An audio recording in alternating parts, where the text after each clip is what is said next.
I tell you I was going to call you earlier and I didn't. Did I let you down? I apologize if I did. Yeah, you did, but that's okay. Well, you know, was I going to call you on the way down? Is that what it was? No, I did. Yeah, you No, said you were going to try. You didn't say the definite, but wait a minute. I did. I talked to you on the way down part way. Yeah, I was driving um down from Camden down to Portland when I talked to you. Right? oh yeah. Never mind, I forgot because somebody interrupted me and it got disconnected. But oh, your phone just now, you mean? You got disconnected? So you were talking to me earlier. Oh, that's right. You know what happened? We either got disconnected or you fell asleep while I was chatting with you. No, somebody else called me. You were only talking for another half an hour, I bet, before you found out I was even gone. Yes, that's exactly right. And I finally scooted over to Don and chatted with him. That's what happened. So I ended up chatting with him on. I was like, oh no, and then I thought you might call back after realizing that, I was like, oh, I probably got or something, so I was like, oh, never mind. Well, I'll tell you, what an amazing gift. My mother loved those flowers. You know what she called them? Patriotic flowers. Because it was the red, white, and blue, yeah? Right? And I tell you, I got the recordings, and sure enough, the recording has it that she doesn't want the restraining order to be threatening over my head. And my stepbrother was hoping it would stay in place because, he goes with the brother and the nephew. But when my mother said, what mattered is that I didn't want it to be there, and that's all that matters. In other words, it wasn't him wanting to stop it, but my mother let him. She said, I let him know what I wanted. Right. So my mother's very quietly trying to say, without coming out with it directly, that it was her opinion, not his, that mattered. So my mother literally did something she hasn't done for a long time. She put her foot down and said, no, I don't want a restraining order going on in my family. So that was a huge breakthrough. Because she was afraid that if she spoke against him, that she would lose him as a bookkeeper and as somebody that comes visits and cares for her. And he felt like that. He felt like she felt like if she let him down, that she would not have the blessings of his company and care. And something happened for her over the last week when I began to say, look, please talk to him before you die, so that he knows I didn't punch his father, and that we got along, we got forgiven each other and had reconciliation. And I believe it got stirred in her heart, and that she realized that it was important. Even though she tried to have me avoid him at night, when he'd come at night, she wanted me to come during the day.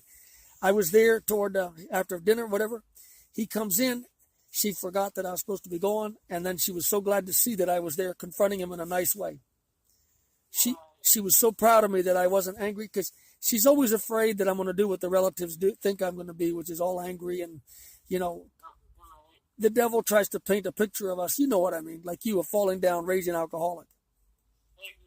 So they paint me as a religious freak that wants to impose my religion on everybody. If they give me an inch, I'll take a mile, kind of a thing. You know how the devil is. He's got to paint. I already got the sense of that a long time ago. I figured you did. So my mother actually put her foot down for the first time in 3-4 years. I'm glad she deserves to be able to do that. She had that power all along. But no, I know, but like I said, I can kind of understand that she's not a pretty chicken. She has things going on, and she'd rather try to have it be comfortable for everyone, which is not. So making it hard for the rest of the family, and if she dies without trying harder. So good thing. I'm so glad she did, because like you said, we deserve to know that wasn't that, whatever misunderstanding was whatever else, but you guys already had made friends, so. You said you guys already had friends. What are you referring to? Who are you referring to? No, you guys became friends after. You guys meaning me and my mother? No, you and his father, or whatever you just said. Oh, we were reconciled later on after having a division, you mean? Right, yeah. Exactly. And the son didn't want to hear it, but he had to because I was saying it in front of my mother. If my mother were not there, he would have walked away or gotten angry with me and called me. But because my mother was there and she knows I reconciled with my stepfather, she was married to him. She knows what I told him is true. I said, we reconciled, and I took him to Holy Communion over at the Episcopal Church, even though that's not where I go normally. And I said it was one of the most beautiful experiences I had. My mother, your father, and I went up and took communion together because we wanted to let bygones be bygones. And John was as quiet as a stone. He just sat there and couldn't believe that I was telling him that. But he knew if he said anything, my mother would say, no, it's true, John. Can you imagine what that was like? Yeah. That was a precious moment. Definitely. This is the same man, my stepbrother, in 2016. I said, this is my mother, and I don't want her to be heavily drugged when there's natural ways to deal with her issue. And when I said, this is my mother, that's why I'm expressing my concern. I'd already spent 20 minutes talking to the doctor and asking, why don't you do natural? And, and of course you can't because you're a doctor. You're paid to work with the pharmaceutical big drug companies. You guys are married to the pharmaceutical as a doctor. Boy, that made the doctor really upset. But what I'm saying is, that's when John Andrews looked at me over from Maine Medical Center where we were at Dr. Stein's office, where my mother was right next to Dr. Stein, then stepbrother John Andrews, then Elias, then me, and then the new caregiver that was ready to chomping at the bit to take over the dispensary caregiving. And I was circled all by all these people, my mother and me, surrounded by drug-based people.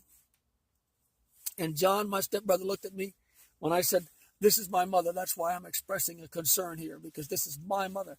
And John said, no kidding. No kidding, it's your mother. And I said, John, and I have a reason to speak because I must speak in defense of my mother. And he was... Exactly. I have one mother, and whether she really loves you or whatever, of course she does, but even if you guys didn't really get along, you have the right. Correct. And so that's why we separated ways, because he pulled away from me. I never pulled away from him. But he was so angry because he felt like his father had, with the same Parkinson's disease, should have had even more of that drug called Cinemet. So he was the exact opposite. He believed the more you drug him, the better you can heal the Parkinson's. So the devil is using drugs to tear families up. So he would not speak to me for the last 3 years. So he sees me with my mother last night. He comes in, and he's furious. He's looking at me as my mother's his back to him. He's coming in. He sees me talking to my mother. I'm seated there with the Scrabble game that he brought over, with his names and scores on with my mother right there in the plastic bag. And I said, I brought this Scrabble game out so that the two of you can play. I wasn't going to play his game. I wanted to let him have it with my mother. I didn't want her to be exhausted with it before he got to play with her. I was being respectful, but I pulled it out. And I said, I wasn't planning to be here when you got here because I was trying to avoid it because I didn't want to get involved in making my mother uncomfortable. But I said, actually, it's good that I'm here, that we could see each other, because your father and I were reconciled. And your father would want us to be reconciled, is what I was implying. Yeah. He didn't have a word to say when I mentioned that. I said, your father said, I love you, Jonathan, because I love your mother. I love your mother, and that's why I love her children. And I said, John, that's the father that I appreciate. Your father was a noble man, and I look forward to seeing him. And I meant in heaven, but I didn't say that because he would get frustrated at that. He doesn't talk about God and stuff. But I did what I could, and boy, the Holy Spirit was right there. He didn't say a word the whole time for about 5 minutes right there. Then I go around him, kiss my mother on the right cheek, and with my hands upon her shoulders, she puts her hands up. I said, I love you, mother, and she said, I love you too. And I tell you what, that man realized he was wrong. And he has power of attorney over my mother, not one of her blood children, but him as a stepbrother, which is because my older brother dropped the ball. He's not around. This man is around and does a lot. But my mother wasn't going to let him with power of attorney be a bully, because when I got out of the room, they had a talk. And that this morning, this is the day after, she told me this morning before I left her place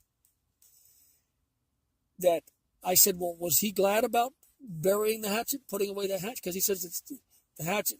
We need to bury the hatchet, bury the axe. Stop the fight. I said, he said that? Something like that? She said, well, not those words, but something like that. I said, is he happy with that? Does he want to put the hatchet away? And you know what her answer was? He knows what I want. In other words, he doesn't want to bury the hatchet. He's perfectly glad to kill me with the axe. But he knows what I want. I want to bury the axe. Isn't that amazing? She quietly said it that way. She didn't come out and say, oh, no, my mother's not the type of person to say, oh, yeah, what?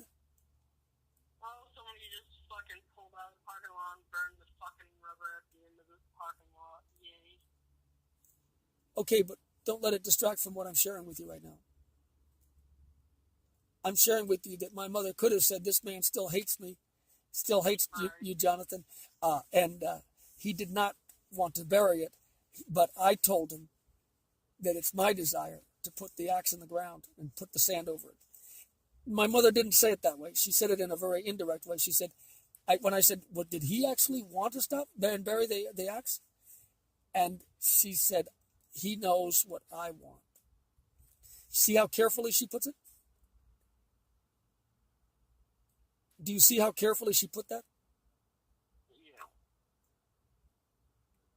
That she did not want... She has always been that way. I've noticed the only couple of times I see her how careful she was at what she said. Say that again. I didn't understand what you said. I said I could tell the 2 times I saw her before how she was careful at what she said and how volume she said it and everything. You notice when she says something really important, it goes down, the volume goes way down? Yeah, I have. Oh, my. You've seen both sides of my mother. Yeah, I have. Ooh, you saw both sides. You saw it. I couldn't believe it. She said, I'm calling the police if you stay here any longer. I said, you go right ahead. All they're going to do is find out that I'm here because you're my mother, and I'm going to honor you as my mother. Exactly.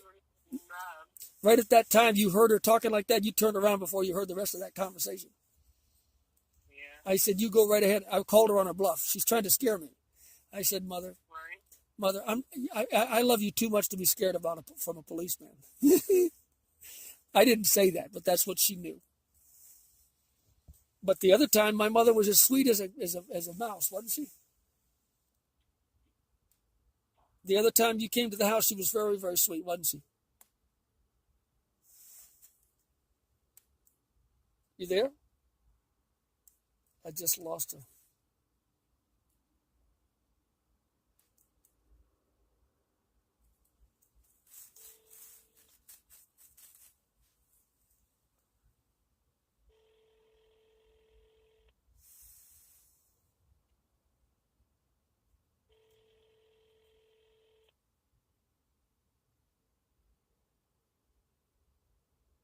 Your call has been forwarded to an automatic voice message system.